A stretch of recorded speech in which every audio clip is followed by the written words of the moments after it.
শরীয়তপুরে বিএনপির ভারপ্রাপ্ত চেয়ারম্যান তারেক রহমানের একান্ত সচিব মিয়া নুরুদ্দিন আহমেদ অপুর আগমনে জনতার ঢল নেমেছে পদ্মাপাড়ে। বিস্তারিত থাকছে জাকির হোসেনের ভিডিও চিত্রে। পথসভায় অপু বলেন, বিএনপি ভালোবাসার রাজনীতি করে।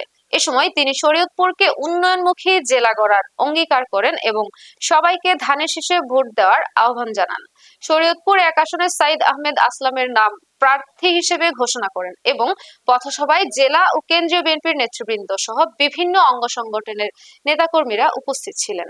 আমরা শান্তির শরীয়তপুর গর্ব, আপনারা রাজি? সবাই হাত তোলেন, আমরা শান্তির গর্ব।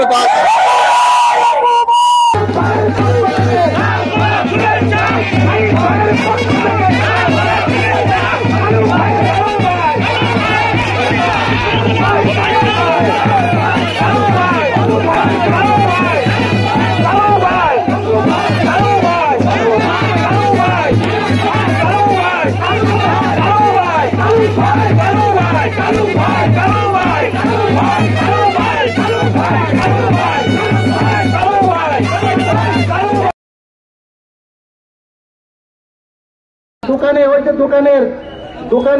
দোকানে ভাইরা কেমন আছেন? সবাই এদিক থাকান।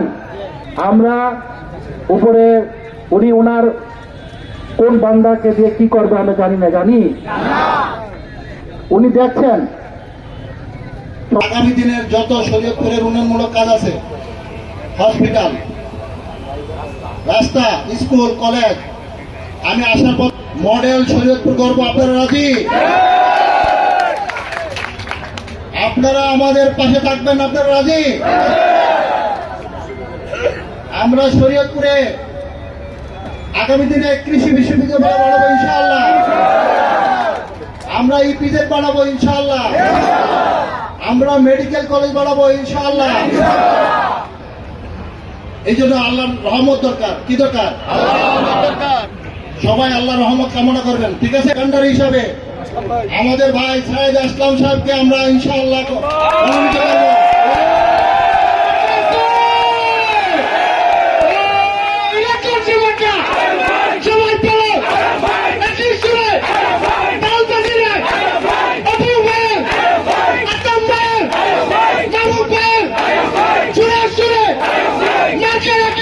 ইনশাআল্লাহ আপনাদের কাছে এই আশা প্রত্যাশা করি এবং আমার জন্য আপনারা দোয়া করবেন, আপনাদেরকে যেন আমি সাথে নিয়ে কাজ করতে পারি। এবং আমার গণমাধ্যম যারা আছেন সবাইকে আমার আন্তরিক ধন্যবাদ। এবং আপনারা অনেক কষ্ট করে অনেকক্ষণ আছেন, আপনাদের জন্য অত্যন্ত দুঃখ প্রকাশ করছি। তার পাশাপাশিতে যারা আজকে রাস্তার দুর্ভোগ করেছেন অনাকাঙ্ক্ষিতভাবে, আমাদেরকে ক্ষমা দৃষ্টিতে দেখবেন। এই বলে আমি আমার বক্তব্য শেষ করছি। আসসালামু আলাইকুম।